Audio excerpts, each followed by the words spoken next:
ایسے لوگوں کا ذکر اللہ کر رہا ہے جو اپنی ساری زندگی محنت کرتے رہے، محنت کر کر کے انہوں نے اپنے آپ کو تھکا دیا اور وہ سمجھتے تھے کہ ہم تو صحیح کام کر رہے ہیں، حالانکہ ان کی ساری محنت ضائع، آخرت میں ان کی اس محنت کا کوئی وزن نہیں ہوگا، کوئی نیکی نہیں ملے گی۔ اب یہ کس قسم کی محنت ہے جس کے بارے میں اللہ فرما رہا ہے کہ یہ ضائع ہوگی؟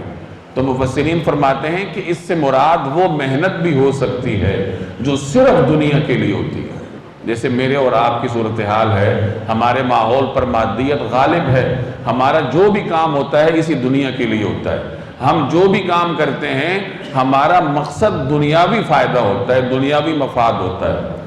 بہت سارے رشتے ہم نبھاتے ہیں دنیاوی فائدے کے لیے، مہمان نوازی ہم کرتے ہیں دنیاوی فائدے کے لیے، یہاں تک کہ لوگ جنازوں میں جاتے ہیں دنیاوی فائدے کے لیے، کہ کسی سے مفاد ہوتا ہے تو اس کے جنازے میں چلے گئے اور شکل دکھا کر واپس آ گئے۔ تو یہ جو طرز عمل ہے کہ انسان جو کچھ کرتا ہے وہ دنیاوی فائدے کے لیے کرتا ہے، اسی دنیا کے لیے اپنے آپ کو تھکاتا ہے۔ میرا مکان، میری گاڑی، میرا بنگلہ،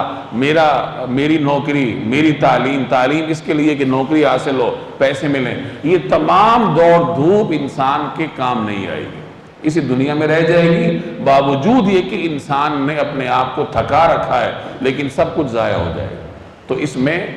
ہم سب کے لیے بڑی عبرت کا سامان ہے کہ انسان کام اگر کرے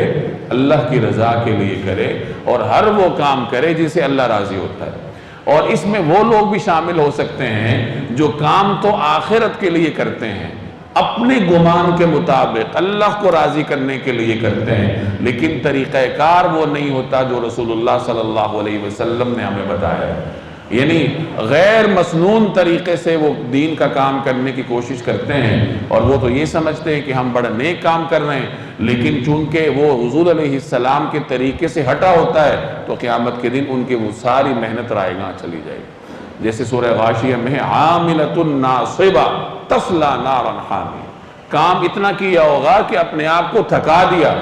لیکن قیامت کے دن انہیں بھڑکتی ہوئی آگ کے سپرد کیا جائے گا۔ تو دو چیزیں ہمیں معلوم ہوئی، ایک تو انسان جب بھی کوئی کام کرے اللہ کی رضا کے لیے کرے، اور دوسری بات یہ معلوم ہوئی کہ جب بھی دین کا کوئی کام کرے، عبادت کا کوئی کام کرے تو اسی طریقہ کار کے مطابق کرے جیسے رسول اللہ صلی اللہ علیہ وسلم نے ہمیں تلقین فرمایا۔